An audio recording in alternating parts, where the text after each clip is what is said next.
Radhe Radhe. Hello everyone, let's begin with a new episode. आव्या अपनी shopping व्यस्त पड़ी हुई थी और रुद्र और ध्रुवंश आव्या को ही देख रहे थे। आव्या एक ड्रेस लेकर ध्रुवंश को देखती है और कहती है, अंश देखो ये कैसी है। ध्रुवंश मुस्कुराते हुए हाँ में से हिला देता है। ध्रुवंश के कहते ही रुद्र बुरा सा एक्सप्रेशन देते हुए धीरे से कहता है, कितनी बकवास चॉइस है। भले आव्या ये नहीं सुनती पर ध्रुवंश सुन लेता है। सुनते ही रुद्र को घूरता है। रुद्र बड़े ही स्टाइल से ध्रुव को नज़रअंदाज कर देता है। आव्या रुद्र को दिखाते हुए कहती है, रुद्र तुम बताओ कैसी है। रुद्र बिना सोचे तुरंत बोलता है, बहुत बकवास। आव्या यह सुनकर दुखी सा मुंह बना लेती है क्योंकि उसे वह पसंद था, लेकिन ऐसे रुद्र कहने पर उसे अच्छा नहीं लगता। आव्या उदास होकर कहती है, लेकिन यह मुझे पसंद है, तुम मेरी चॉइस को बकवास कह रहे हो। ध्रुवंश यह सुनकर मुंह छुपाए हंसने लगता है क्योंकि रुद्र फंस चुका था। वैसे तो रुद्र ने यह इसलिए बकवास कही थी क्योंकि ध्रुवंश ने ठीक कही थी, लेकिन उसे क्या पता था कि आव्या को ये चीज़ पसंद है। आव्या रुद्र को नाराज़गी से देखती है, जिस पर रुद्र अपनी एटीट्यूड बरकरार रखते हुए कहता है, अगर पसंद था तो पूछने की क्या ज़रूरत है, चुपचाप ले लेती। अब भाई रुद्र तो अलग ही पर्सनैलिटी का है, जिसे मनाना तो बिल्कुल नहीं आता था, चाहे कोई रूठा हो या चाहे गुस्सा हो। आव्या उसे बुरी तरह घूरती है। रुद्र उसे नज़रअंदाज करते हुए दूसरी तरफ देखने लगता है, जिस पर ध्रुवंश आव्या को रुद्र की ओर भड़काते हुए कहता है, दूसरों को दर्द देने वाला इंसान किसी की फीलिंग्स को क्या ही समझे। रुद्र भी तुरंत ही ध्रुवंश को टीज करते हुए कहता है, तुम कौन सा मरहम देते हो, मैं तुम्हारी तरह तो नहीं हूँ जिसे प्यार करो उसे ही दर्द दो। ध्रुवंश एकदम से रुद्र को याद दिलाते हुए कहता है, जिस पर रुद्र भी ध्रुवंश को जवाब देता है, जिस बारे में कुछ पता ना हो उसके बारे में बात करना भी नहीं चाहिए। आव्या दोनों को ही इस वक्त घूर रही थी और एकदम से गुस्से से कहती है, मैं भी यहाँ पर हूँ, मैंने तुम दोनों को झगड़ा करने के लिए नहीं कहा है। रुद्र और ध्रुवंश अब एक दूसरे को मुंह फेर लेते हैं, जिसे देख आव्या दोनों को कहती है, दोनों एक दूसरे को सॉरी बोलो। अभी मैं इसे नहीं बोलने वाला, ध्रुवंश तुरंत कहता है। तो रुद्र भी बोरियत से कहता है, हाँ तो मैं कौन सा बोलने वाला हूँ। इतना बोलते ही दोनों अलग अलग डायरेक्शन में चले जाते हैं। आव्या अपना सर पकड़ के दोनों को देखती रहती है। कुछ शॉपिंग करने के बाद तीनों वहाँ से निकल जाते हैं। अब पूरी मूवी की थी अब बारी मूवी की थी। तीनों थिएटर में बैठे हैं और आव्या बीच में, एक तरफ ध्रुवंश और एक तरफ रुद्र बैठा है। इस वक्त पर्दे पे हॉरर मूवी चल रही थी। हॉरर सीन को आव्या बहुत ही मज़े से एंजॉय कर रही थी क्योंकि उसे हॉरर मूवी पसंद थी। रुद्र तो मूवी देखने के बजाय अपने फ़ोन में देख रहा था क्योंकि उसे मूवी में बिल्कुल इंटरेस्ट नहीं था। ध्रुवंश आव्या का साथ मूवी देख रहा था क्योंकि हमेशा दोनों ऐसे देखते ही रहते थे। कुछ देर बाद ध्रुवंश आव्या को वॉशरूम का बोलकर चला जाता है। ध्रुवंश को गया हुआ देखकर रुद्र भी एक पल स्क्रीन की ओर देखता है, जिस पर इस वक्त रोमांटिक सीन दिख रहा था।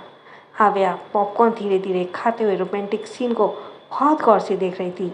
रुद्र की नज़रें तो बस आव्या को खाने वजह से हिलते होठों पर जा रही थी। होठों को देखते हुए रुद्र का गला सुर्ख हो रहा था। वह आव्या के अट्रैक्टिव होठों को चूमने के लिए आगे बढ़ने लगता है। आव्या को तो इसका जरा भी ध्यान नहीं था। रुद्र के होठ आव्या के गाल को छूने ही वाले होते हैं, तभी ध्रुवंश खांसते हुए चेयर पर बैठता है, जिसे देखकर रुद्र पूरी तरह से ध्रुवंश को कूटता है। ध्रुवंश उसे देखकर आई विंक करता है और मन ही मन कहता है, मैं रहूँगा और तुम्हें किस करने दूँ, नेवर। रुद्र आव्या से दूर होकर गुस्से से बैठ जाता है।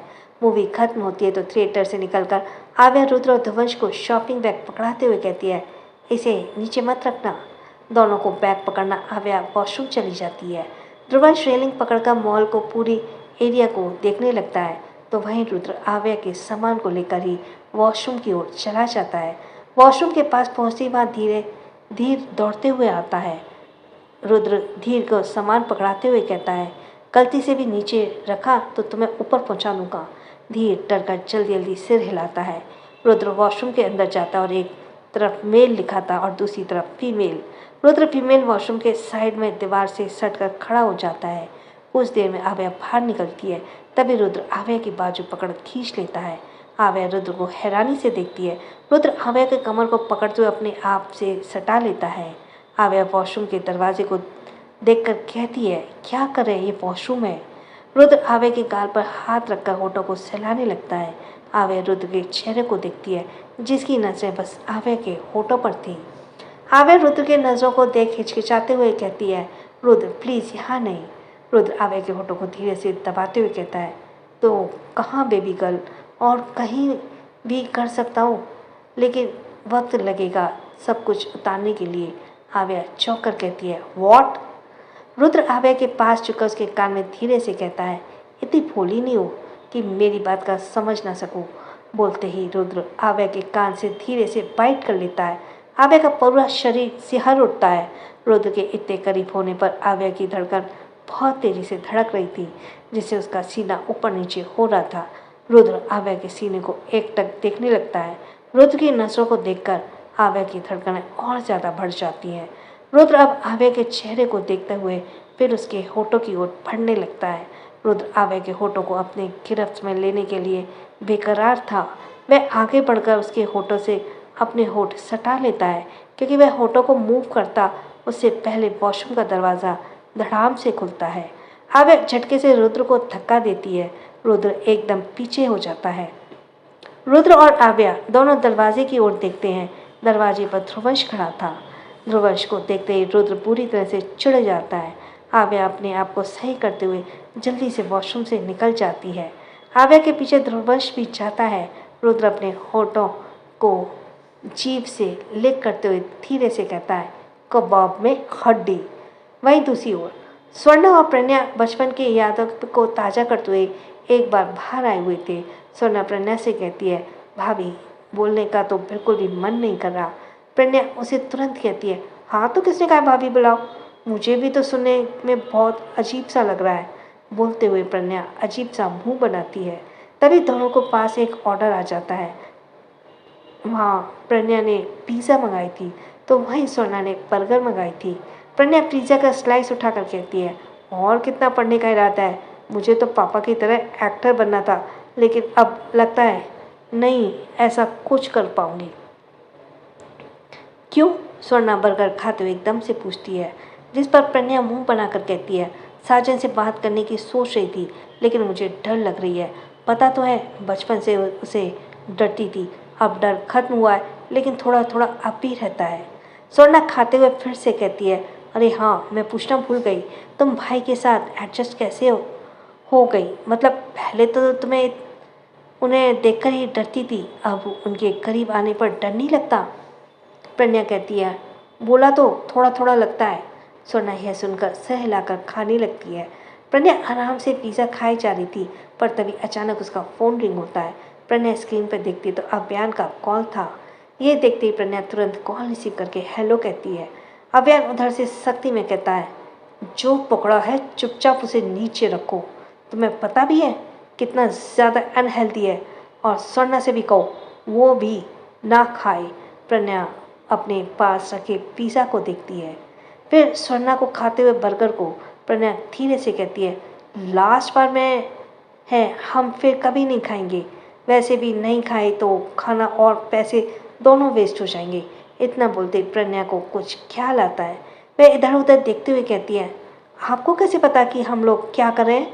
अव्यान इस वक्त ऑफिस में बैठा लैपटॉप पर प्रणया और स्वर्णा को देख रहा था। प्रणया के यह सवाल करते हुए तुरंत कहता है, अगली बार जंक फूड को हाथ लगाए ना तो हाथ काट दूंगा। गलती से भी तबीयत खराब हुई ना तो देखना मैं क्या करता हूँ। अभियान वार्निंग देकर तुरंत कॉल कट कर देता है। प्रणया डर और नर्वस के भाव से फ़ोन को देखती है। प्रणया के एक्सप्रेशन देखकर स्वर्णा कहती है, क्या हुआ, किसका कॉल था? प्रणया तुरंत होश में आकर ना में सिर हिलाती है और पिज़्ज़ा डर से बहुत धीरे धीरे खाने लगती है। स्वर्णा एक नज़र प्रणया के एक्सप्रेशन को देखती है और फिर कुछ भी ना बोलकर खाने लगती है। स्वर्णा खा ही रही थी कि तभी अचानक उसकी नज़र एक ओर चली जाती है, जहाँ एक सिद्धार्थ बैठा हुआ था। उसके लेफ्ट हाथ पर बैंडेज थी, जिसे देखते ही स्वर्णा को उस दिन की याद आ जाती है। उस इंसिडेंट को याद करके स्वर्णा अपनी नज़रें झुकाती है, फिर कुछ पल बाद उसे फिर से देखने लगती है। स्वर्णा को अपने दिए हुए खरोंच से बहुत ज़्यादा शर्मिंदगी महसूस हो रही थी, लेकिन वह सिद्धार्थ के पास जाना भी नहीं चाहती थी। प्रणया और स्वर्णा का खाना खत्म होता है तो दोनों उठकर अब वहाँ से जाती हैं होटल के बाहर दोनों अपनी कार की ओर जा ही रही थी, तभी पीछे से किसी की आवाज़ आती है। Excuse me ma'am. प्रणय और सन्ना दोनों मुड़कर पीछे देखती हैं। दोनों की ओर एक आदमी दौड़ता हुआ आ रहा था। स्वर्णा को यह आदमी देखा देखा सा लग रहा था। वह लड़का स्वर्णा के पास आकर एक कार्ड पढ़ाते हुए कहता है, हाय मैं मिस्टर सिद्धार्थ ओबरॉय का असिस्टेंट समीर हूँ। उन्होंने आपके लिए ये भेजा और कहा है कि आप उनसे मिलने घर आए। सिद्धार्थ ओबरॉय। प्रणय ने मुंह बेख्याली में निकल जाता है। स्वर्णा थोड़ी कंफ्यूज होकर पूछती है, लेकिन क्यों? मैं उनसे क्यों मिलूं? समीर स्वर्णा की बात सुनते ही कहता है, देखिए मुझे उन्हें ये सब नहीं कहा, जितना कहा मैंने आपको कह दिया है। प्रज्ञा सोचते हुए तुरंत कहती है, ये वही टीवी स्टार सिद्धार्थ ओबरॉय है ना, जिसे देखने के लिए लड़कियां मरती हैं? समीर हाँ में सिर हिलाता है। जी हाँ मैम, जवाब देता है। वह सुनते ही प्रज्ञा खुश होकर कहती है, यार अन्ना तो ले लेना, इतना फेमस हीरो तुम्हें पर्सनली घर आने के लिए कह रहा है। स्वर्णा लेना बिल्कुल नहीं चाहती थी, पर प्रज्ञा की जिद से वह ले लेती है। समीर अब वहाँ से जाता है तो प्रज्ञा और स्वर्णा भी कार में बैठकर निकल जाती हैं। पूरे दिन बीत जाने के बाद रात के हो जाती है। आव्या, रुद्र और ध्रुवंश अब डिनर करने के लिए बैठ जाते हैं। रुद्र ने कुछ ऑर्डर नहीं किया था, वह बस बैठा हुआ था। आव्या और ध्रुवंश खा रहे थे। आव्या रुद्र को देखते हुए कहती है, तभी से तो तुम मेरे साथ हो, क्या खाया नहीं? कुछ खाया नहीं? तुम्हें भूख नहीं लग रही? ये बोलकर आव्या तुरंत उदास होकर रुद्र को देखती है रहती है। रुद्र आव्या को देखकर फटाक से जवाब देता है, मॉम को कुछ खिलाऊंगा तभी कुछ खाऊंगा, अदरवाइज मुझे भूख नहीं लगती। मॉम शब्द सुनते ही ध्रुवंश कंफ्यूज हो जाता है। वह सोचते हुए कहता है, तुम तो नाजायज औलाद हो ना अपने बाप के, जिसे अपनी माँ के बारे में कुछ नहीं पता। आव्या यह सुनकर ध्रुवंश को नाखुश होकर देखती है और फिर रुद्र को देखती है। रुद्र के चेहरे पर इस वक्त कोई इमोशंस नहीं थे, वह बिल्कुल चुप था। रुद्र अपने चेयर से चुपचाप उठकर खड़ा होता है और वहाँ से चला जाता है। पता नहीं क्यों, लेकिन ध्रुवंश को भी अपने बोले गए शब्द पर बहुत ज़्यादा पछतावा होने लगता है। उसने ऐसी बात कह दी थी जो किसी को भी दिल को चोट पहुंचा सकती थी। आव्या दुखी होकर रुद्र को देखते हुए खाना छोड़ देती है। ध्रुवंश भी अपना चम्मच नीचे लेता है और आव्या को देखकर कहता है, कुछ गलत कह दिया है मैंने? क्या मैंने? आव्या हाँ में सिर हिला देती है। रुद्र की मॉम कोमा में है और अपनी मॉम से वो बहुत प्यार करता है। नैना के बारे में सोचकर आव्या को रुद्र की हालत भी बहुत ज़्यादा फिक्र होने लगती है और वह उठकर कहती है, आई थिंक मुझे जाकर देखना चाहिए। आव्या जैसे ही जाने के लिए कदम बढ़ाती है, ध्रुव तुरंत उसे कहता है, न्यू ट्यूलिप तुम बैठो, मैं देख कर आता हूँ। आव्या हैरान हो जाती है। वह कुछ कहती है उससे पहले ध्रुवंश चला जाता है। आव्या कुछ सोचते हुए चेयर पर बैठ जाती है। रुद्र होटल के टेरेस पे खड़ा हुआ चांद की चांदनी को देख रहा था। उसके दोनों हाथ पॉकेट पर थे और उसकी नजरें बस एकदम चांद को निहार रही थी। रुद्र के आंखों के सामने एक प्रेग्नेंट औरत हंसते हुए दिख रही थी, जिसके कानों में कोई सारी आवाज़ें गूंज रही थी, कुछ हंसने की, कुछ रोने की, कुछ दर्द से चीखने की, कुछ आवाज़ों में खुशी कम दर्द ज़्यादा थी। रुद्र को अचानक ही अपने कंधे पर किसी के हाथ महसूस होती है। रुद्र बिना उस मुड़े बस चुपचाप सा चांद को देखता ही रहता है। ध्रुवंश रुद्र के साइड खड़ा होकर उसे देखते हुए कहता है, मुझे पता नहीं था तुम्हारी मॉम तुम्हारे पास है। रुद्र चुपचाप सा रहता है। ध्रुवंश की बातों का कोई जवाब नहीं देता। ध्रुवंश कुछ पल रुद्र को देखता रहता है। रुद्र भी चुप्पी करके अंदर उमड़े जज्बात को दिखा रहे थे, जिसे रुद्र छुपाने की कोशिश कर रहा था। रुद्र को देखते हुए ध्रुवंश ने अब चांद को देखने लगता है। उसके मन में भी बहुत अजीब से ख्याल आने लगते हैं। ध्रुवंश चुप था, लेकिन उसका मन बहुत बेचैन। उसका दिल बार बार उसे रुद्र के अंदर से दर्द को दिखाने की कोशिश कर रहा था। जब कोई कोमा में रहता तो कैसा लगता है, ध्रुवंश ने बहुत अच्छे से महसूस की थी, क्योंकि काव्या की तो उसकी माँ ही थी और पूरे 18 साल तक उसने काव्या की हालत देखी थी और साथ ही अव्यान की भी। ये सब कुछ सोचते हुए ध्रुवंश अचानक से रुद्र के गले लगकर कहता है, आई एम सॉरी भाई। ध्रुवंश के जज्बात ना रुक सके। वह बहुत अच्छे तरीके से जानता था कि उसके पास खड़ा इंसान उसका भाई है, जिसका खून उसे मिलता था। भले दादी एक ना थी, लेकिन दादा तो एक थे। दोनों के अंदर प्रवीण सूर्यवंशी का खून दौड़ रहा था। रुद्र अब भी एक्सप्रेशन लेस था। उसी तरह से वह चुपचाप ध्रुवंश की पीठ पर हाथ रख लेता है और दोनों को ऐसे देखकर दूर खड़ी आव्या के आंखों में इस वक्त आंसू आ जाते हैं। दोनों का मिलन बहुत ही ज़्यादा इमोशनल था। ध्रुवंश के इमोशनल बिल्कुल श्रेष्ठा पर गए थे। कभी कभी वह श्रेष्ठा की तरह इमोशंस हो जाता था इमोशनल हो जाता था। आव्या उसके आंसुओं को पोंछकर अपने आंसू को पोंछकर जल्दी से टेरेस के नीचे उतर जाती है। आव्या दोनों को ये बिल्कुल नहीं दिखाना चाहती थी कि उसने दोनों को देख लिया है। आव्या के पलक गीली थी और उसे होठों पर बड़ी सी स्माइल थी। जो वह चाहती थी वो हो चुका था। कुछ आधे घंटे बाद रुद्र और ध्रुवांश आते हैं। ध्रुवांश टेबल पर रखा अपना फ़ोन उठाते हुए कहता है, ट्यूलिप, मैं चाह रहा हूँ, मुझे कुछ काम याद आ गया। आव्या उदासी से कहती है, अभी? ध्रुवंश हाँ में सिर हिलाकर आव्या को साइड हक करके उसके माथे पर किस कर लेता, फिर कहता है, हाँ, मैं तुम्हें ड्रॉप नहीं कर सकता क्योंकि बहुत इम्पोर्टेंट है। आव्या उदासी से मुंह बनाकर कहती है, ओके बाय। ध्रुवंश रुद्र को एक नज़र देखता और फिर वहाँ से चला जाता है। आव्या ध्रुवंश को देखती रहती है। तभी रुद्र से कहता है, let's go baby girl, I drop you. कहते हुए रुद्र आगे बढ़ने लगता है। तभी आव्या रुद्र के पास जाकर बेहोशी हालत बना लेती है। आव्या गिरती उससे पहले रुद्र से कमर से पकड़ लेता है। आव्या रुद्र के गले में बाहें डालकर कहती है, today I am very happy. भगवान ने मेरी ज़िंदगी में चुन चुन कर बेस्ट लोगों को दिया है। मम्मा, डैडा, भाई, अंश, मॉम, डैड, अन्ना, भाभी, चाचू और अब तुम। इतना बोलते हुए आव्या रुक जाती है। अब उसके दिमाग में उसका पूरा परिवार घूमने लगती है। आव्या दुख के मंजर में डूबी हुई रुद्र के गले में अपने हाथ हटा लेती है। रुद्र आव्या के हर एक बदलते एक्सप्रेशन को देख रहा था। रुद्र आव्या को ध्यान से भटकाने के लिए कहता है, now come on, otherwise I will eat you. आव्या अपने ख्यालों से बाहर आती है और सब कुछ भूलकर मासूम सा चेहरा बनाकर कहती है, मुझे गोदी करो। रुद्र बहुत चढ़ाव से देखता है, फिर कहता है, क्या तुम्हारे पास अपने पैर नहीं है बेबी गर्ल? आव्या मुंह बनाकर रुद्र को देखती है। आव्या के चेहरे को देखकर रुद्र आव्या को गोद में उठा लेता है। आव्या के फेस पर बड़ी सी स्माइल आ जाती है। रुद्र आव्या के ले जाते हुए कहता है, that's why I call you baby girl.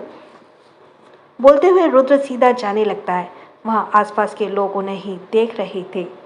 आव्या मुस्कुराते हुए कहती है, okay then I call you baby boy. Rudra तुरंत ही उसे कहता है, shut up, I am not a baby boy, I am your future baby's father. बोलते हुए रुद्र कार के पास ले जाकर आव्या को बैठाता है। आव्या हंसते हुए रुद्र को देखकर कहती है, कितना अजीब साउंड कर रहा है ना बेबी बॉय तुम पर। रुद्र कार में बैठकर आव्या को घूरता है क्योंकि आव्या रुद्र को चढ़ाते हुए जोर जोर से हंस रही थी। सीरियसली बेबी बॉय रुद्र पर बहुत ज़्यादा अजीब साउंड कर रहा था। रुद्र कुछ देर तक आव्या को घूरता है और फिर कार स्टार्ट करता है। कार अब वहाँ से चल पड़ती है। वहीं उधर आव्यान के कमरे में आव्यान वॉशरूम में था और प्रज्ञा लेटी हुई थी और उसे बहुत अजीब सी लग रही थी।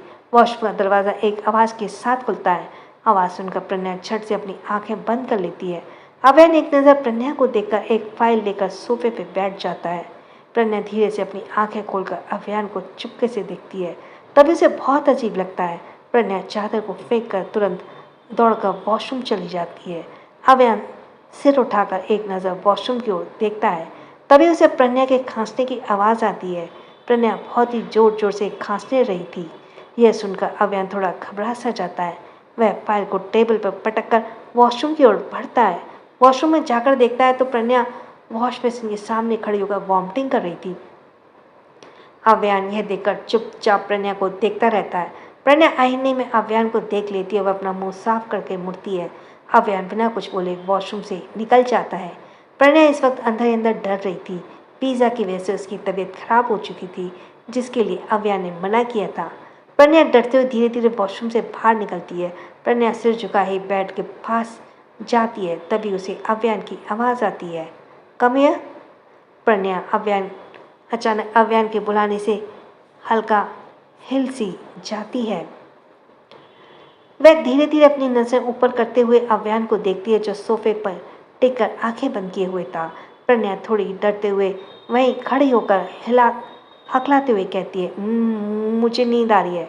इतना बोलते जैसे प्रज्ञा एकदम से बेड पर और बढ़ती है। तभी उसे अव्यान की सर्द आवाज सुनाई देती है, "आई सेड कम हियर।"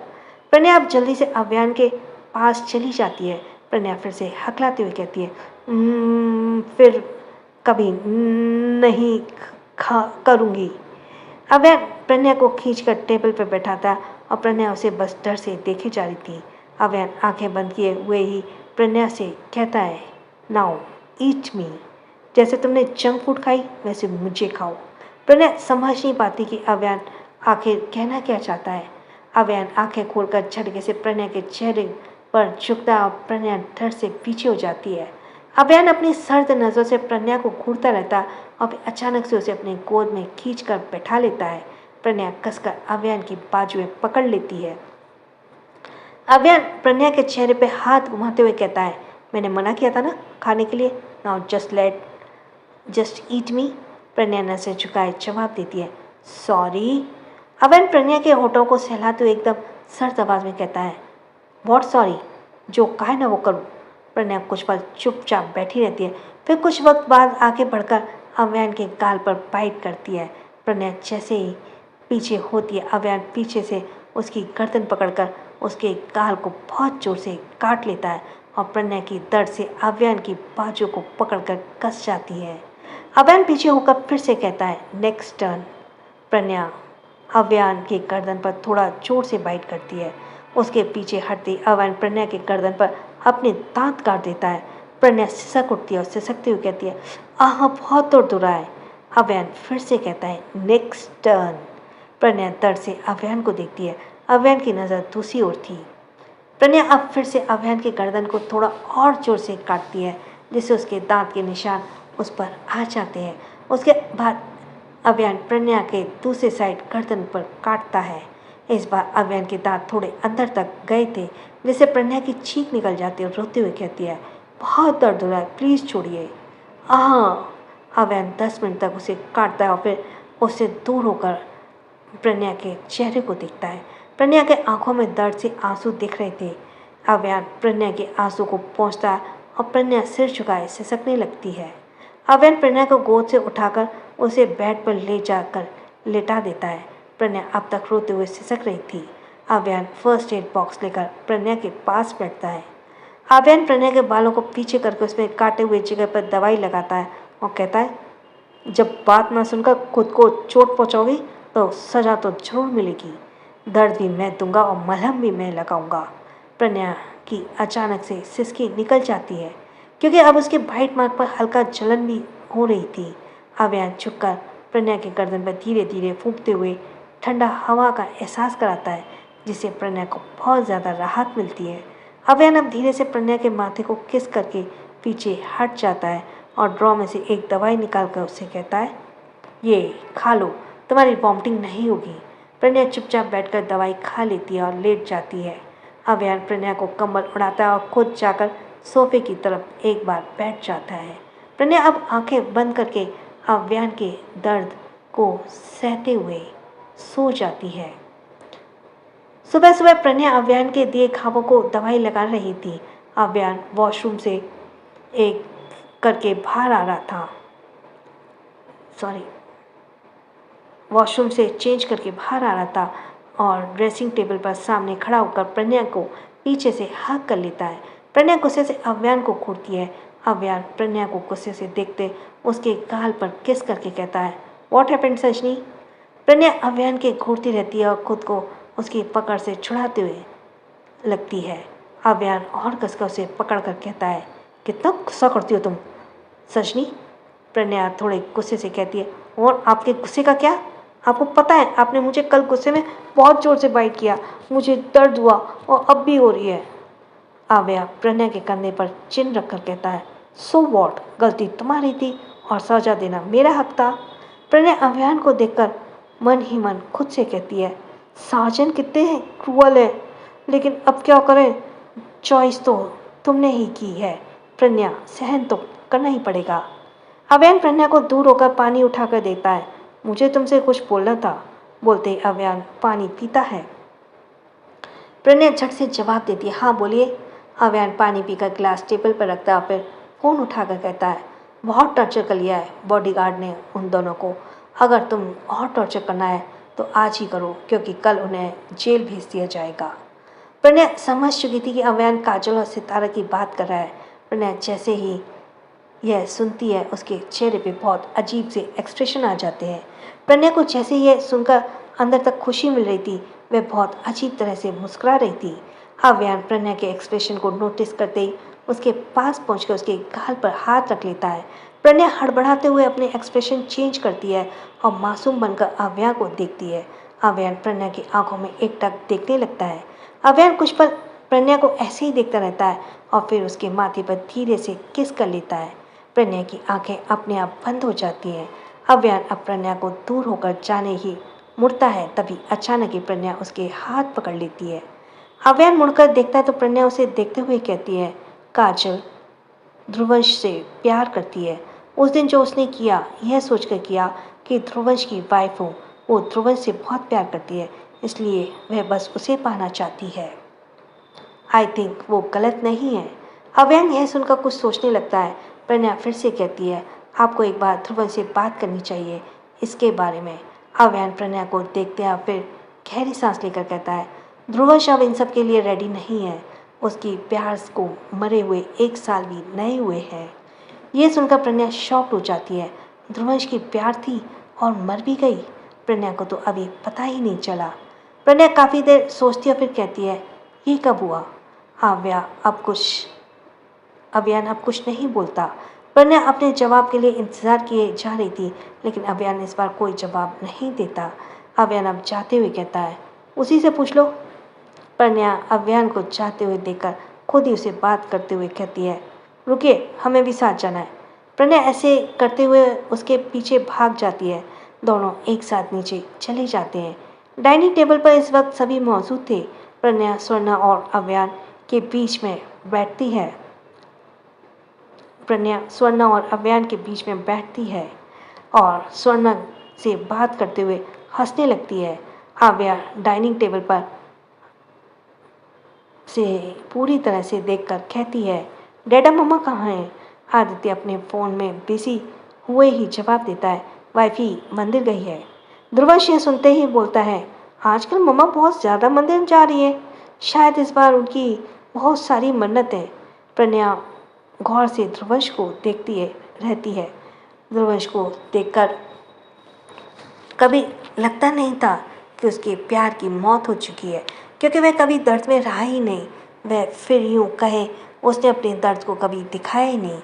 आव्या एकदम से कहती है, जरूर मम्मा अपने पोते पोतियों को मांग करने गई है। बोलते हुए आव्या शरारत से प्रज्ञा को देखती है। प्रज्ञा भी यह सुनकर शर्मा जाती है और नजरें झुका लेती है। आव्या प्रज्ञा को टीस करते हुए कहती है, ओ भाभी, देखिए कैसा चेहरा शर्म से लाल हो गया है। प्रज्ञा शर्माते हुए अपनी पलकें उठाकर कहती है, चुप कीजिए ना। प्रज्ञा को इतना ज़्यादा शर्माते हुए देखकर आव्या और ध्रुवंश हाई फाई करते हैं और हंसने लगते हैं। अचानक ही डाइनिंग हॉल पर आदित्य की सख्ती भरी आवाज़ गूंजती है, चुपचाप नाश्ता करो सब। आदित्य की आवाज़ सुनकर सभी अब चुप हो जाते हैं और आव्या अब भी बहुत धीरे धीरे बात कर रही थी। आदित्य अब आव्या को घूरते हुए कहता है, रैबिट, तुम्हें स्पेशली बोलना पड़ेगा। आव्या जल्दी से नाम में सिर हिलाती है और चुपचाप नाश्ता करने लगती है। अव्यान और आदित्य एक दूसरे की आंखों में देखने लगते हैं, जैसे आंखों ही आंखों में बातें कर रहे हो। कुछ देर तक देखने रहने के बाद अव्यान अपनी पलकें झपका देता है और आदित्य ये देखकर एक गहरी सांस लेता है और फ़ोन को साइड में रखकर खाने लगता है। वहीं मंदिर में काव्या पूजा खत्म करके मंदिर की सीढ़ियों से नीचे उतर रही थी। वहीं कुछ दूरी पर खड़ा ब्लैक कार के अंदर बैठा इंसान काव्या को ही देख रहा था। काव्या की खूबसूरती आज भी कम नहीं हुई थी। काव्या को एकदम देखते हुए वह इंसान कहता है, ना जिस्म बदला, ना रूह बदली, ना बदली तुम्हारी खूबसूरती। हुस्न अब भी वैसा है जैसे कह रहा हो मेरा इंतज़ार, कर रहा हो मेरा इंतज़ार। बहुत तड़पा हूँ तुम्हें छूने के लिए, अब ना करूँगा इंतज़ार। उस बोल पर जैसे एक पागलपन सा था काव्य को पाने की, एक सनकीपन जो हर हालत में किसी को पाने का जुनून रखता था। रुद्र और आव्या इस वक्त बैठे हुए नैना को देख रहे थे। दूसरी तरफ नैना को डॉक्टर चेक कर रही थी। चेक कर कर रुद्र और आव्यान को देखकर अपनी पलकें झपका देती है। यह देखकर दोनों के चेहरे पे एक इमोशन उभर कर आती है। कुछ आधे घंटे बाद नैना अपनी बहुत धीरे धीरे से उठती है और आंखें खुलते ही उसकी नज़र सबसे पहले ऊपर की दीवार पर जाती है। नैना फिर एक बार अपनी पलकें झपकाती है। नैना की आंखें खुली देखकर आव्यान और रुद्र का दिल एक साथ बहुत जोर से धड़कता है। दोनों की धड़कती धड़कने से उनके छिपे जज्बात जाहिर हो रहे थे। रुद्र अब और नहीं रुकता और आगे बढ़कर बेड पर बैठकर नैना का हाथ पकड़ लेता है और बहुत ही धीमी आवाज़ में बोलता है, मॉम। आवाज़ को सुनकर नैना की नज़र अब अपने पास बैठे रुद्र पर जाती है। नैना रुद्र को बिल्कुल अजनबी की तरह देखने लगती है। वही रुद्र को जब ये एहसास होता है तो उसे अपने दिल में एक दर्द सा उठता है। नैना बहुत ही शांत से रुद्र को देखती रहती है। उसे इस वक्त बिल्कुल भी समझ नहीं आ रही थी कि उसके सामने बैठा लड़का कौन है।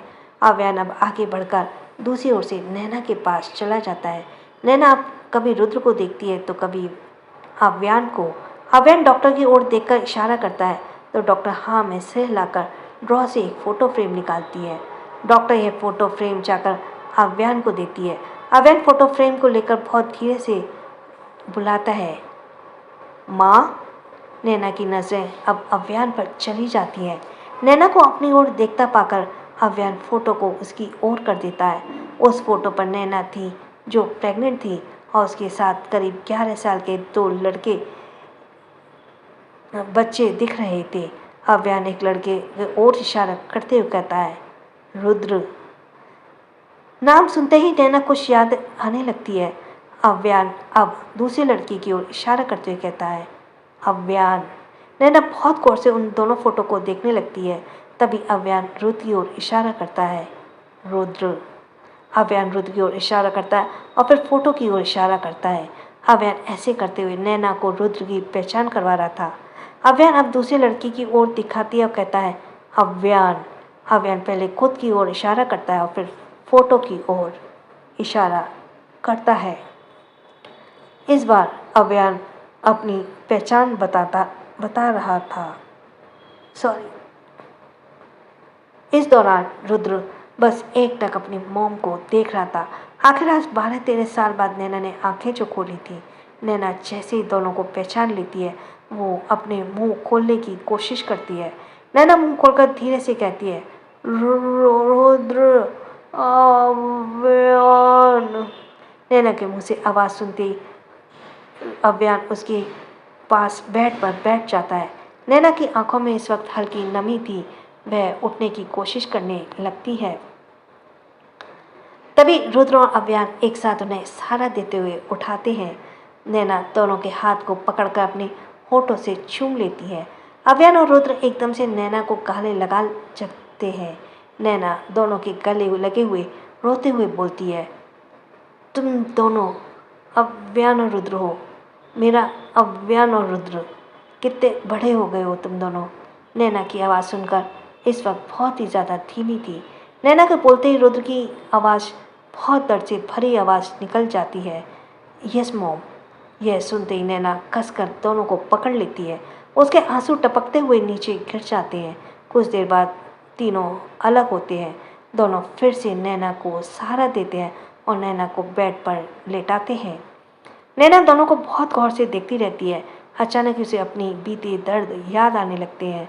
उसने नैना को अपनी चीख सुनाई देने लगती है, नहीं प्लीज़ छोड़ दो मुझे, कहाँ ले जाकर जा रहे हो। नैना को जैसी ये चीख सुनाई देती है उसी के साथ वह अपने गम और दर्द में डूब जाती है। फ्लैशबैक। प्लीज़ छोड़ दो मुझे, प्लीज़ मुझे बहुत दर्द होता है। एक कमरे से नैना खुद को छुड़ाने की कोशिश करते हुए रुद्रांश को से अपने दर्द को जाहिर कर रही थी। नैना बेड पर लेटी छटपटा रही थी और रुद्रांश भूखे शेर की तरह उसका शिकार कर रहा था। जिस दिन सिंघानिया परिवार तबाह हुआ उसके दूसरे दिन ही रुद्रांश ने पीयूष और सौम्या को मारकर नैना को फिर से कैद कर लिया था। नैना जो अपने दर्द को पूरी तरह से भूल चुकी थी, उस दर्द में फिर से लौटने के बाद उसे बहुत ज़्यादा तकलीफ हो रही थी। नैना दर्द से छटपटा रही थी और रुद्रांश अपनी हवस को पूरी कर रहा था। दोनों के कपड़े नीचे फटे हुए पड़े हुए थे। नैना उससे जितना छोड़ने को भीख मांग रही थी, उतना स्पीड से उसके साथ सब कुछ कर रहा था। रुद्रांश के इतने पैडलपन पर नैना बिल्कुल भी झेल नहीं पा रही थी। नैना आखिर में बहुत जोर से चिल्लाती है, आह! और उसके आंसू उसकी आंखों से कोने से तकिए से गिर जाता है। रुद्रांश नैना के ऊपर से हटकर उसके बगल में लेट जाता है। नैना किसी लाश की तरह बेड पर पड़ी रहती है। उसकी आंखें खुली थी और वह चुपचाप इस वक्त ऊपर देख रही थी। रुद्रांश अपना चेहरा घुमाकर नैना को देखता है। वह नैना के चेहरे को छूता है तो नैना के आंसू और ज़्यादा बहने लगते हैं। रुद्रांश उसके आंसू को पोंछते हुए उसे कहता है, भागने की गलती नहीं करती चाहिए थी सनम। तुम्हें पता है मैं तुम्हारे लिए कितना तड़प रहा था। आदत बन गई थी तुम मेरी और तुम मुझे छोड़कर चली गई। इतना बोलते ही रुद्रांश अपने हाथ नीचे की ओर बढ़ाता है। उसके शरीर में हर हिस्से को छुए वह एकदम से फिर से उसके ऊपर आता है। नैना की आंखें डर से फैल जाती हैं। रुद्रांश उसके शरीर को दबाता है, तभी फिर एक बार नैना की दर्द भरी चीख उस कमरे में गूंज उठती है। नैना फिर एक बार रुद्रांश की हवस को मिटाने का काम कर रही थी। पूरी दिन से रात भर बस नैना की चीखें उस कमरे में गूंजती रहीं। नैना उस दर्द को छोड़कर भागी तो थी, लेकिन अब उसका दुगनी दर्द उसे मिल रही थी। पहले तो रुद्रांश बस रात के समय ही उसे दर्द देता था, लेकिन अब वह उसे दिन में भी नहीं छोड़ता। नैना उसके दर्द को कुछ 3-4 साल तक यूं ही झेलती रही। फिर मौका मिलते हुए फिर एक बार रुद्रांश के चुंगल से बच निकली। नैना रुद्रांश के साथ अमेरिका में थी, लेकिन वह किसी तरह से पटना पहुंची।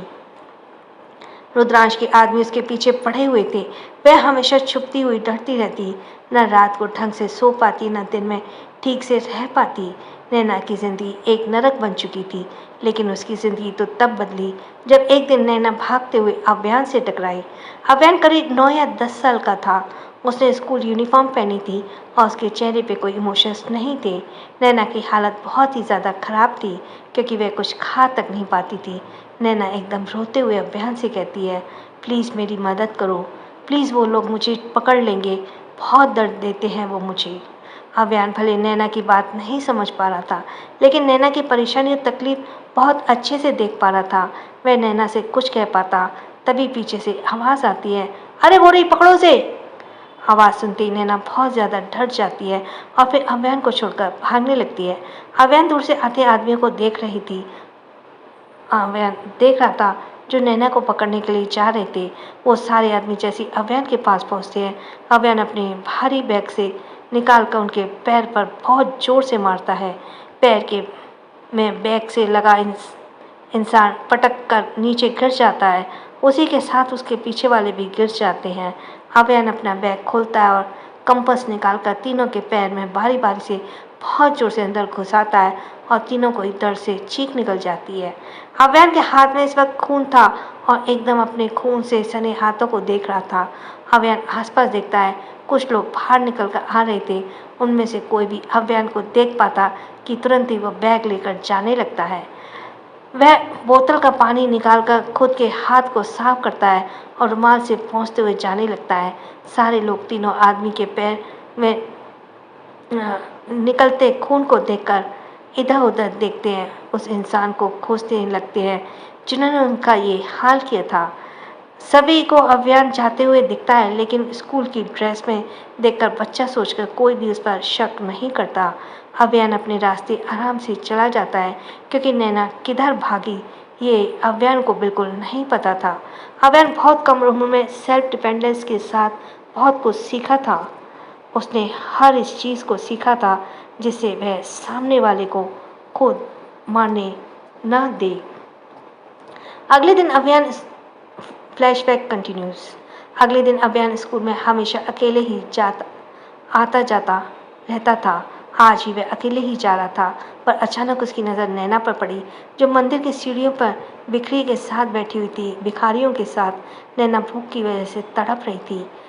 इस वजह से उसे इस तरह के भिखारियों के साथ बैठना पड़ रहा है। नैना इस बार भी 3 मंथ प्रेग्नेंट थी। अव्यन नैना की हालत को देखता है और कुछ लोग नीचे खाना खाकर चले जाते हैं तो नैना जल्दी से उठाकर खा लेती है। नैना पागल नहीं थी, लेकिन भूख और डर की वजह से वह ऐसी बन चुकी थी। अव्यन कुछ देर तक बस खड़ा होकर नैना को ही देखता रहता है। कुछ देर बाद अव्यन देखता है कि कुछ लड़के नैना को परेशान कर रहे हैं, खाना देकर फिर से छीन रहे हैं। वही नैना उसे लेने लिए बार बार कोशिश कर रही थी। आखिर में जब उन लोगों का नैना को परेशान करते हुए मन भर जाता है तो वह खाने को गंदे जगह पर फेंक कर चले जाते हैं। नैना उसे भी उठाने के लिए आगे बढ़ती है, पर तब भी कोई उसका हाथ पकड़ लेता है। नैना सर उठाकर देखती है तो पास में अव्यान खड़ा था। नैना नमी आंखों से उसे देखते हुए कहती है, भूख लगी है। अव्यान तुरंत ही अपने बैग से टिफ़िन बॉक्स निकालता है और नैना को देता है। नैना जल्दी से टिफ़िन बॉक्स खोलती है और फिर खाने लगती है। अव्यान बस एकटक नैना को मजबूरी और बदकिस्मती को देख रहा था। नैना खत्म करके टिफ़िन अव्यान की ओर बढ़ा देती है। अव्यान टिफ़िन लेकर बैग में रखता है और फिर नैना की ओर अपना हाथ लेता है। नैना अव्यान के हाथ को देखकर उसे फिर एक बार देखने लगती है। अव्यान नैना को देखते हुए कहता है, चलिए मेरे साथ। नैना को पहले तो बस अव्यान के हाथ ही देखती थी, क्योंकि किसी अनजान पर इतनी आसानी से भरोसा करना भी मुश्किल था। पर नैना ने कल देखी थी अव्यान ने किस तरह से उन आदमियों को मारा और जिस वजह से वह अव्यान पर भरोसा कर सकती थी। फिर नैना धीरे धीरे अपनी हाथ बढ़ाकर अव्यान का हाथ थाम लेती है। नैना उठकर खड़ी होती है। अव्यान उसे अपने हाथों ले जाता है अपने साथ। कुछ आधे घंटे के बाद अव्यान नैना को एक लकड़ी के बने घर में ले जाता है। घर में अव्यान को सही नहीं लगता था, क्योंकि वो घर उनका नहीं विक्रम का था। ये लकड़ी का घर भी खुद अव्यान ने बनाई थी। अव्यान नैना को अंदर ले जाता है। नैना उस छोटे से घर को घूम घूम कर देखने लगती है। रहने के लिए वह घर बहुत ही अच्छा और खूबसूरत थी। अव्यान नैना को देखते हुए कहता है, आप यहीं रहिए। नैना अव्यान को और देखते रह कहती है, थैंक यू। अव्यान हाँ में सिर हिलाकर वहाँ से निकल जाता है। इसी तरह से अव्यान रोज नैना के लिए यहाँ खाना लेकर आता है और नैना खाती है। अव्यान को यह भी पता चल जाता है कि नैना प्रेग्नेंट है, तो वो उसकी ख्याल भी रखने लगता था। अव्यान नैना से पूरी तरह से दिल से जुड़ चुका था। जिस उम्र में उसे अपनी माँ से प्यार मिलना चाहिए, वह नैना उसे दे रही थी, क्योंकि उसकी माँ तो कहीं और ही दुनिया में थी। नैना अव्यान से अपने बच्चे की तरह प्यार करने लगी थी। अव्यान भी अब नैना के पास एक सुकून सा मिलता था। सुबह स्कूल्स के वक्त वह खाना छोड़कर जाता है और जब छुट्टी होकर आती है तो दोपहर का खाना देता और फिर घर आकर यहाँ दोबारा आकर रात का खाना देता और नैना के गोद सर रखकर नैना से कहानियाँ सुनता। एक साथ दोनों खेलते भी थे। इस दौरान नैना के चेहरे पे एक सुकून भरी मुस्कुराहट होती। कभी कभी तो वह खुलकर हंस भी लेती थी, क्योंकि यूं ही गुजरता गया समय। एक दिन रुद्र को करीब 10 साल का था। उसका ऑरा बचपन से ही खतरनाक था। रुद्र फीलिंगलेस पुल के ऊपर खड़ा होकर बहते पानी को देख रहा था। उसके हाथ में सिगरेट थी और उसके सिप ले रहा था। रुद्रांश को देखकर रुद्र ने भी नशा करना शुरू कर दिया था। रुद्र के पास भी एक कार खड़ी थी। कार के पास बॉडीगार्ड था, जो रुद्र को सेफ्टी के लिए था। रुद्र सिगरेट पीते हुए अपनी एक नज़र एक और घुमाता है। तभी अचानक उसकी नज़र कपड़े सुखाते नैना पर पड़ती है। नैना को बहुत गौर से देखते हुए रुद्र सिगरेट को अपने मुंह से दूर करता है और मुंह से धुआं उड़ाते हुए कहता है, John go from here. John भाई बॉडीगार्ड जो उसके पीछे खड़ा था, वह कंफ्यूज होकर रुद्र को देखता है और उसे समझ नहीं आ रहा था कि रुद्र उसे जाने के लिए क्यों कह रहा था। जॉन इसी उलझन में खड़ा रहता है, पर तभी उसे रुद्र की भयंकर आवाज़ सुनाई देती है, सुना नहीं? I said go right now. John की अच्छी तरह से पता था अगर उसने कुछ भी कहा है तो वह मौत का शिकार को सुकून नहीं, मौत का शिकार से बने घर में ले जाता। एक साथ दोनों खेलते भी थे और जॉन को अच्छी तरह से पता था अगर उसने कुछ भी कहा तो वह मौत का शिकार हो जाएगा, इसलिए वह घबराकर जल्दी से भाग जाता है। उसके जाते ही रुद्र सिगरेट को नीचे फेंकता है और पैरों से मसलकर अब उस पुल से नीचे उतरता है। रुद्र बहुत ही एरोगेंट के साथ वहां पहुंचता है। नैना कपड़े सुखाकर बाल्टी को साइड में रखती है और जैसे ही मुड़ती है वह घबरा सी जाती है क्योंकि रुद्र उससे एकदम करीब खड़ा था, वो भी बिना कुछ बोले। नैना अपने सीने पर हाथ रखकर गहरी सांस ले लेती है और फिर पूछती है, कौन हो तुम? ऐसे अचानक मेरे सामने क्यों खड़े हो गए? रुद्र नैना को बहुत गौर से ऊपर से नीचे तक देखता है। रुद्र की नज़र नैना के पेट पर ही अटक जाती है। नैना का पेट काफ़ी हद तक बड़ा था। नैना रुद्र के ऐसे देखने से थोड़ी अनकंफर्टेबल हो जाती है।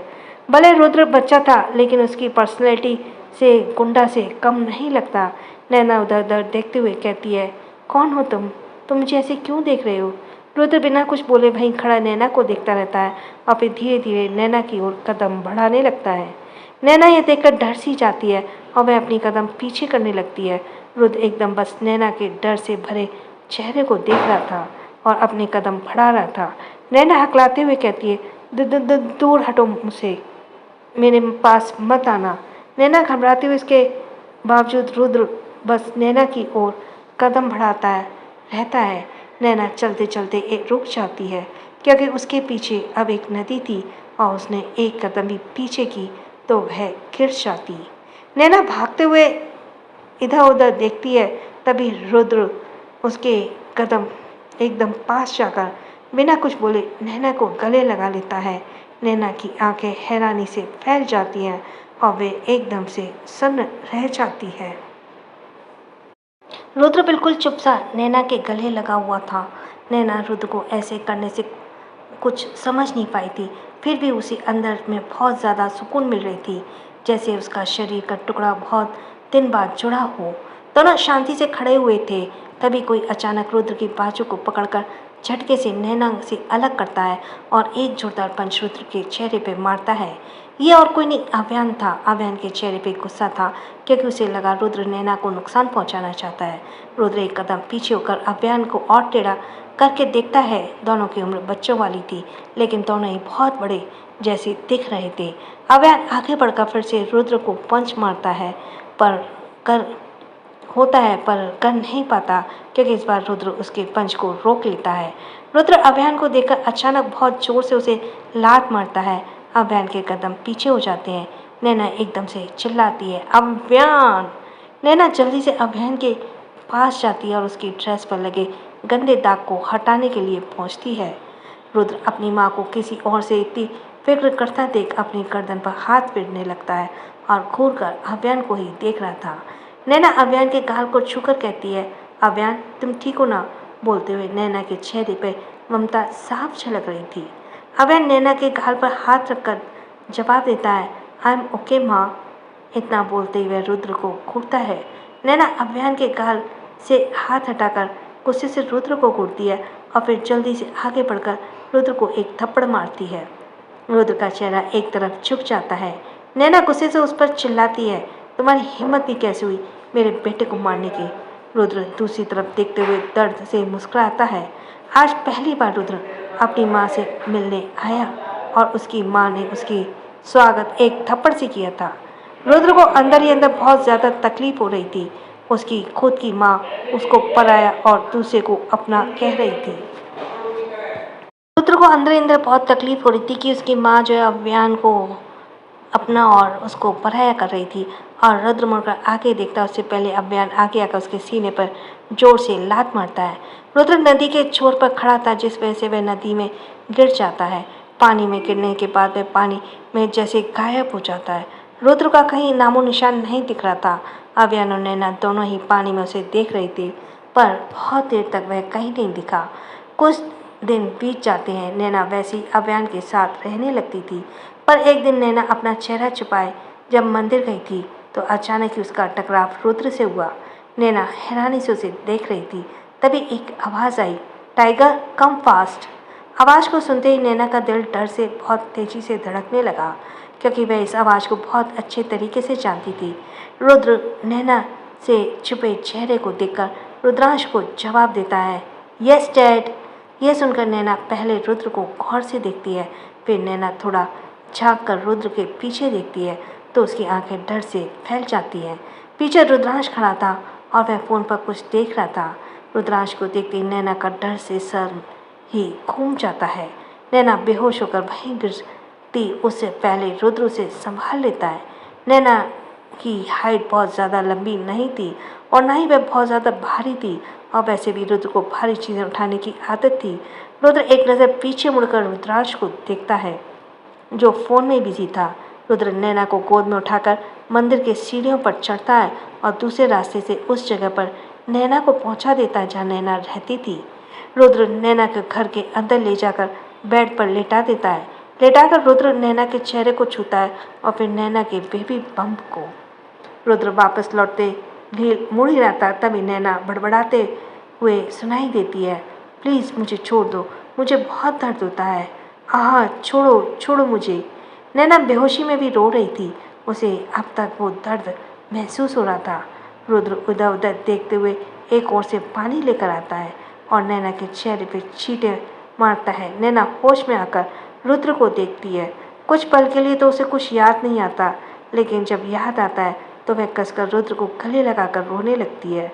रुद्र धीरे से नैना के पीठ पर हाथ रखकर कहता है, mom I really miss you. Naina को भी ये बात पता थी कि रुद्र के ऐसे क्वालिटी है जिसे उसको बचपन से अपने माइंड पर रखी हर चीज़ें याद है। नैना रुद्र के अलग होकर रोते हुए ही उसके माथे पर चूम लेती है और कहती है, तुम मेरे बेटे हो, तुम्हें मैंने जन्म दिया है। उस दिन तुम मुझसे मिलने आए थे और मैंने तुम्हें थप्पड़ मार दिया। बोलते हुए नैना रुद्र के गाल पर छू लेती है। रुद्र नैना के हाथ को पकड़कर चूम लेता है। नैना अब तक रुद्र से मुलाकात से खुश थी, लेकिन उसे जैसे ये याद आती है कि रुद्र रुद्राज के साथ रहता है तो उसे अब रुद्र पर शक सा होता है। नैना डर से तुरंत रुद्र से दूर हटती है। नैना खिसकते हुए एकदम से कोने में पहुंच जाती है और डर से कांपते कहती है, तुम तो उसके बेटे हो, तुम मुझे उसके पास ले जाने आए हो, मुझे नहीं जाना उसके पास, वो मेरे साथ। बोलते हुए नैना बहुत ज़ोर से रोने लगती है। मुझे बहुत दर्द होता है, प्लीज़ मुझे उसके पास नहीं जाना, बहुत दर्द देता है मुझे, बहुत दर्द। बोलते हुए नैना बहुत तेज़ी से रोने लगती है। अपनी माँ की ऐसी हालत देखकर रुद्र के दिल में टीस सी होती है। रुद्र बचपन से ही देखता आया है कि रुद्रांश उसकी माँ को साथ क्या करता है। रुद्र बेड पर घुटनों के बल चलकर नैना के करीब जाता है और रुद्र नैना के चेहरे को अपने हाथ में भरकर कहता है, मैं सिर्फ और सिर्फ आपका बेटा हूँ, मैं आपको कहीं लेकर नहीं जाऊँगा, शांत हो जाइए। बोलते हुए रुद्र नैना को अपने सीने से लगाकर चुप कराने लगता है। काफ़ी देर बाद नैना शांत होती है। वह चुप होकर रुद्र के सीने से लगे हुए ही थी। रुद्र का फ़ोन एकदम से बजता है तो रुद्र अपना फ़ोन रिसीव करता है, जो रुद्रांश का ही था। उधर से रुद्रांश पूछता है, where are you tiger. Rudra एक नज़र नैना को देखकर जवाब देता है, कुछ काम याद आ गया था, वही करने आया हूँ। Okay then I can go hotel. Rudransh कहता है तो रुद्र जवाब देता है, yeah okay. Rudra call cut करके पॉकेट में रखता है और दोबारा शांति से नैना को पकड़ लेता है। कुछ देर बाद अफियान नैना को बुलाता हुआ अंदर आता है। माँ। नैना झट से अपनी आंखें खोलती है। अभियान रुद्र को फिर से यहाँ देखकर गुस्सा हो जाता है। वह आगे बढ़ता और कुछ कहता, तभी नैना उसे रोकते हुए कहती है, नहीं अभियान, प्लीज़ इसे कुछ मत करो, ये मेरा बेटा है जिसके बारे में मैंने तुम्हें बताया था। अभियान नैना की बात सुनकर रुक जाता है। नैना रुद्र को देखते हुए कहती है और इसका बोलते ही वह रुक जाती है। रुद्र को समझ आ जाता है कि नैना क्यों रुकी। रुद्र बहुत ही शान से कहता है, रुद्र। नैना अब तक रुद्र का नाम नहीं जानती थी। नाम सुनकर नैना कुछ पल रुकती है, फिर कहती है, रुद्र ये आव्यान है जिसने मेरी जान बचाई और मुझे एक नई जिंदगी दी। रुद्र आव्यान को देखता है। आव्यान कुछ खास खुश नहीं था रुद्र से मिलकर, लेकिन नैना खुश थी, यही उसके लिए बहुत बड़ी बात थी। रुद्र और आव्यान हाथ मिलाते हैं। और रुद्र को तो अव्यान अच्छा लगा था, लेकिन अव्यान को रुद्र बिल्कुल पसंद नहीं आता। अव्यान जिस ममता को पाकर अब तक खुश था, अब वह सोचकर दुख हो रहा था कि नैना के सगे बेटे आने से अब नैना उसे प्यार नहीं करेगी। अव्यान अपने हर करीबी के लिए पॉजिटिव था। एक तो प्रज्ञा भी उस वक्त उसे पहचान नहीं पाई थी जो उसे प्यार दे। उसकी माँ काव्या भी उसके पास होकर भी नहीं थी। श्रेष्ठा तो अव्यान के चुप रहने से अव्यान के ज़्यादा क्लोज नहीं थी। ध्रुवंश और रोनी के साथ वह ठीक था, पर इतना ज़्यादा भी नहीं जितना वह नैना से इतना ज़्यादा अटैच हो चुका था। रुद्र के जाने के बाद डिस्टर्ब हो चुका था। रुद्र हमेशा अब नैना के पास ही रहता, बस कभी कभी वह उसे छोड़कर जाता था, जिसे अव्या ने नैना के पास आना बंद कर दिया। वह अब नैना के पास रोज नहीं आता। अब वो रुद्र ने नैना के लिए वहीं पर एक छोटा सा घर बना दिया था। खाने पीने की अब कोई चिंता भी नहीं थी। ऐसा बिल्कुल नहीं था कि नैना रुद्र के आने से अव्यान को भूल चुकी थी या उसके लिए प्यार कम हो गया था। वह हर रोज़ अव्यान के आने का वेट करती, पर अव्यान तो कुछ और ही समझ बैठा था। नैना भी अब अव्यान के ना आने से मायूस रहने लगी थी।